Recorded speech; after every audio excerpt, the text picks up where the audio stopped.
আমি শুধু বলতে চাই আগামীর বাংলাদেশটা কেমন হবে। আমি বলি আরেকটা লড়াই হবে ইনশাআল্লাহ। একটা লড়াই হয়েছে ফ্যাসিবাদের বিরুদ্ধে, আরেকটা লড়াই হবে দুর্নীতির বিরুদ্ধে ইনশাআল্লাহ। এই দুর্নীতির মূল উৎপাটন করার জন্য যা দরকার, আমরা তারুণ্য এবং যৌবনের শক্তিকে একত্রিত করে সেই লড়াইয়েও ইনশাআল্লাহ আমি জয়লাভ করব।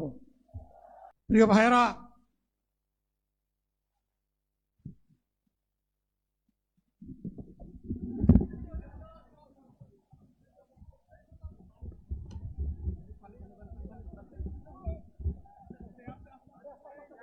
আপনারা অবস্থান করুন যার যার জায়গায়।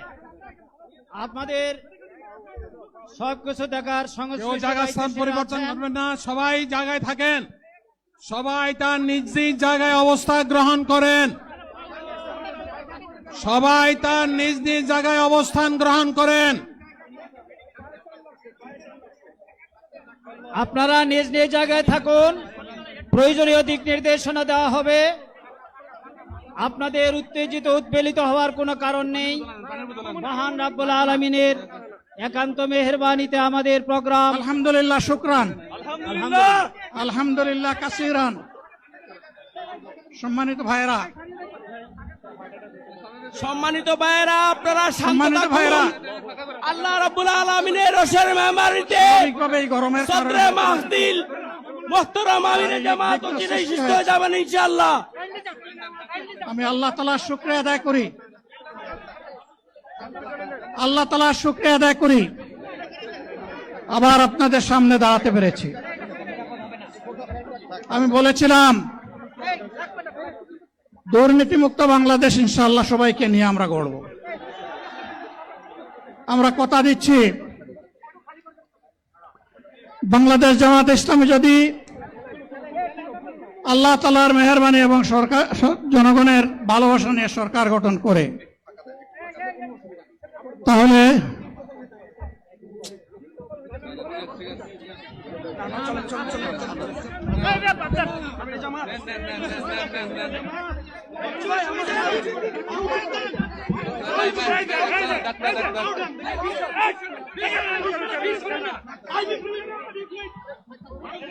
আপনারা নিজ নিজ জায়গায় অবস্থান করুন।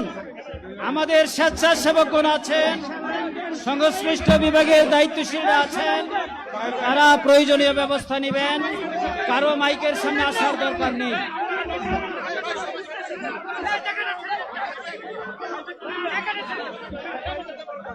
আপনারা অবস্থান করুন নিজ নিজ জায়গায়।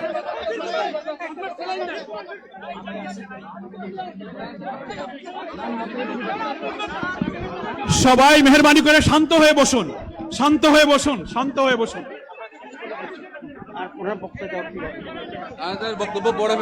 আপনারা সকলে আমিরে জামাত একটুখানি অসুস্থ হয়েছেন, গরমের কারণে হয়েছে, কিন্তু উনি বারবারই চেষ্টা করছিলেন বক্তব্য দেওয়ার জন্য। ডাক্তাররা বলছেন ওনার আর বক্তব্য রাখা ঠিক হবে না। ওনার যে বক্তৃতা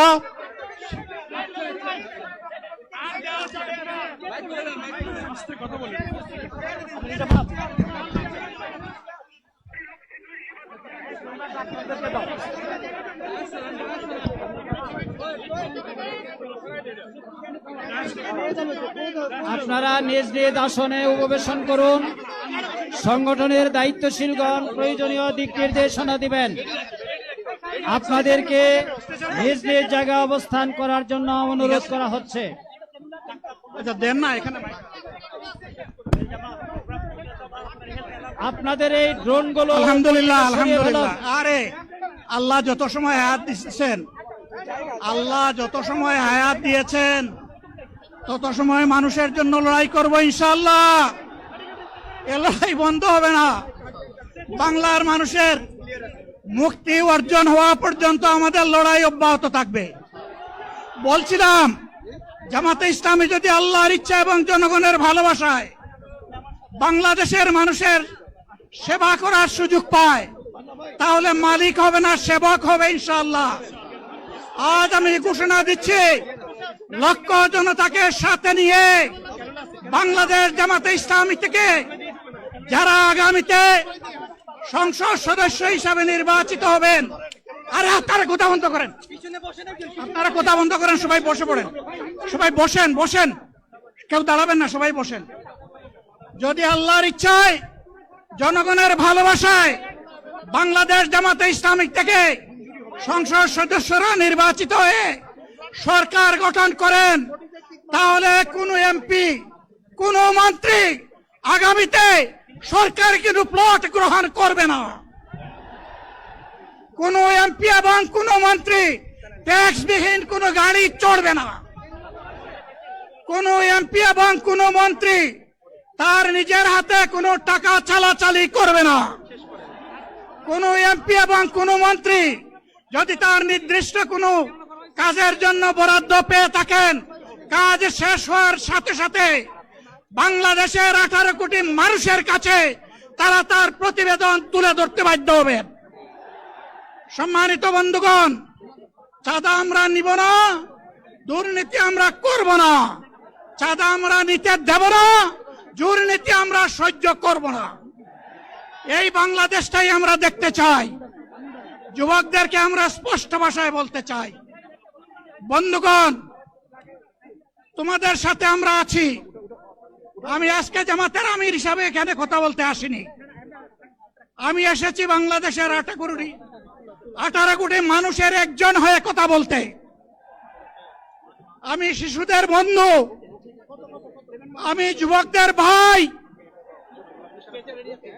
আমি বয়স্কদের সহযোদ্ধা, আমার বোনদের আমি ভাই। সুতরাং তাদের মুক্তির জন্যই আমি দায়িত্ব নিয়ে আজকে এখানে দাঁড়িয়েছিলাম। আল্লাহর ইচ্ছা শরীর আমাকে সাময়িকভাবে সহযোগিতা করে নাই, এটাও আল্লাহর ইচ্ছা যে এখন আল্লাহ আমাকে কথা বলার সুযোগ দিচ্ছেন। আমি বলতে চাই, বাংলাদেশের নির্দিষ্ট কোন শ্রেণীর মুক্তির জন্য আমাদের এই লড়াই নয়। রাস্তার একজন পরিচ্ছন্নতা কর্মী, চা বাগানের একজন শ্রমিক, রক্ত পানি করে ঘাম জড়ানো আমার একজন রিক্সা চালক ভাই মাঠে ময়দানে বাংলাদেশের মানুষের মুখে যারা এক মুঠো ভাত তুলে দিতে চায়, আমার সেই কৃষক বন্ধুটি, আমি তাদের হয়ে আজকে এখানে কথা বলতে এসেছি। আমি কোন অভিজাত শ্রেণীর হয়ে এখানে কথা বলতে আসিনি। আল্লাহ তাআলার অশেষ মেহেরবানি, আজীবন সকল রক্ত চক্ষুকে উপেক্ষা করেছি, জেল জুলুমের পরোয়া করি নাই। আমার আফসোস, 24 সালে জাতিকে মুক্তি দিতে গিয়ে যারা জীবন দিয়ে শহীদ হলো, আমি তাদের একজন হতে পারলাম না। আপনাদের কাছে দোয়া চাই, ইনসাফের ভিত্তিতে একটি দেশ গড়ে তোলার জন্য আগামীতে যে লড়াই হবে, আমার আল্লাহ যেন সেই লড়াইয়ে আমাকে একজন শহীদ হিসাবে কবুল করেন। সম্মানিত বন্ধুগণ, আমাদের প্রিয় শহীদ নেতৃবৃন্দ 2006 সালের 28 অক্টোবর থেকে শুরু করে পল্টন গণহত্যা, শাপলা গণহত্যা, সারা দেশের গণহত্যা, পিলখানার গণহত্যা, 24-এর গণহত্যা, এই গণহত্যা যারা করেছে তাদের সকলের বিচার বাংলাদেশের মাটিতে নিশ্চিত করতে হবে। এদের বিচারের দৃশ্যমান প্রক্রিয়া শুরু না করা পর্যন্ত পুরানা ব্যবস্থাপত্রে বাংলাদেশ আর চলবে না। এতগুলা মানুষ এমনি এমনি জীবন দেয় নাই, জীবন দিয়েছে জাতির মুক্তির জন্য। যদি বস্তাপোতা পুরানা সবকিছুই টিকে থাকবে, তাহলে কেন তারা জীবন দিয়েছিল? যারা ওই বস্তাপচা ব্যবস্থাপনায় বাংলাদেশকে আবার গড়তে চান, তাদেরকে আমরা বলি, জুলাই যুদ্ধ করে যারা জীবন দিয়েছে আগে তাদের জীবনটা ফেরত এনে দেন। যদি শক্তি থাকে ফেরত এনে দেন।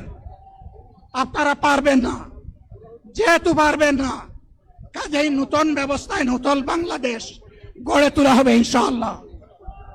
শিশু, কিশোর, যুবক, মা, বোন, শ্রমিক, ছাত্র, জনতা, ব্যবসায়ী সবাইকে যেই দেশ, যেই সংবিধান, যেই রাষ্ট্র নিরাপত্তা দিতে পারবে সেই নতুন বাংলাদেশ আমরা গড়ে তুলতে চাই।